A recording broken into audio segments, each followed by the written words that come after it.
कुरान की तिलावत किया करते थे।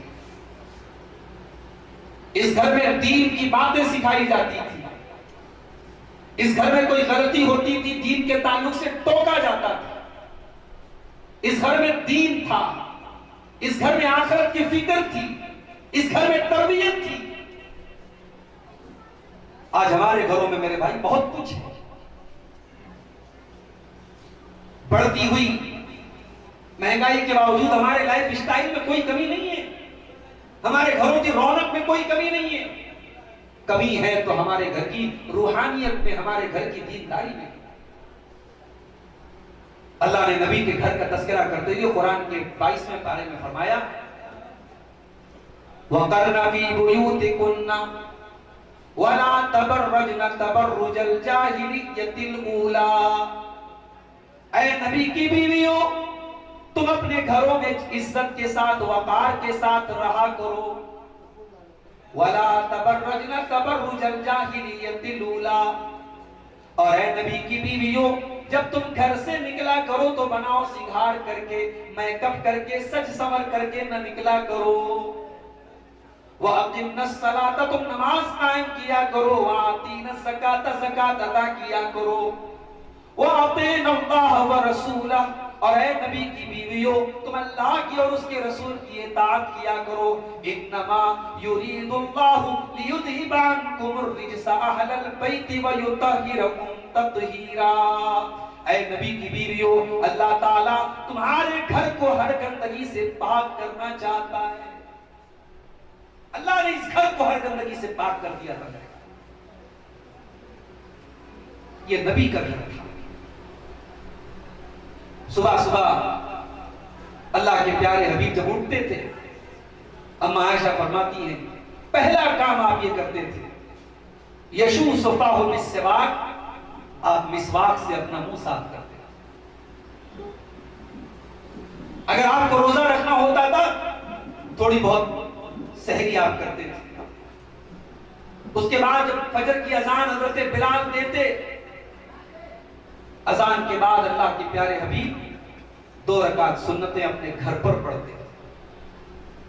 और आपकी आदत थी, आपकी सुन्नत थी कि नफली नमाजें और सुन्नत नमाजें आप घर में पढ़ा करते थे।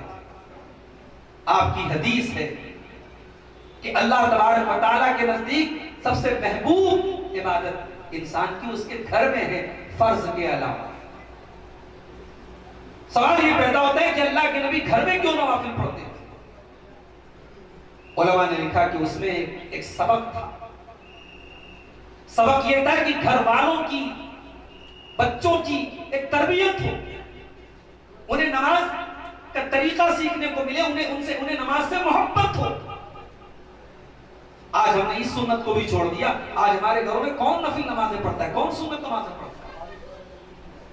ये 2 रकात सुन्नत नमाजें अल्लाह के नबी फजर की घर में पढ़ते। उसके बाद आप दाहिनी करवट थोड़ी देर लेटे रहते थे, जमीन पे लेटे रहते थे। हजरत बिलाल आते, इकामत का वक्त है, अल्लाह के रसूल आप मस्जिद में जाते, लोगों को फजर की नमाज पढ़ाते। फजर की नमाज पढ़ाने के बाद अल्लाह के नबी का मामूल था, सहाबे किराम के अहवाल दरियाफ्त करते। बाद सहाबा अगर कोई ख्वाब उन्होंने देखा होता, वो अपना ख्वाब अल्लाह के नबी को बयान करते। आप उनके ख्वाब की ताबीरें, उनके ख्वाब का मतलब भी उनको बयान करते। फिर दिन भर अल्लाह के नबी सल्लल्लाहु अलैहि वसल्लम अपनी दावती मसरूफियात में, अपने दीन के ताल्लुक से जो आपकी एक्टिविटीज थी उसमें आप मसरूफ रहते। और रात में जब आप घर आते,